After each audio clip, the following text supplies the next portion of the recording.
تم الإعلان عن موعد مباراة المنتخب المغربي وليبيريا بعد تأجيلها بأكادير بسبب الزلزال.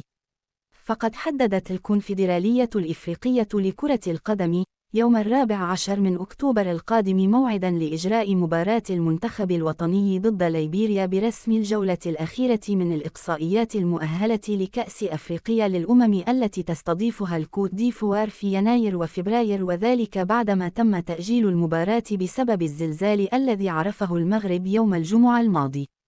وستقام مباراة المنتخب الوطني ضد ليبيريا بعد إجراء قرعة دور المجموعات المقررة يوم 12 من الشهر القادم بأبيجان.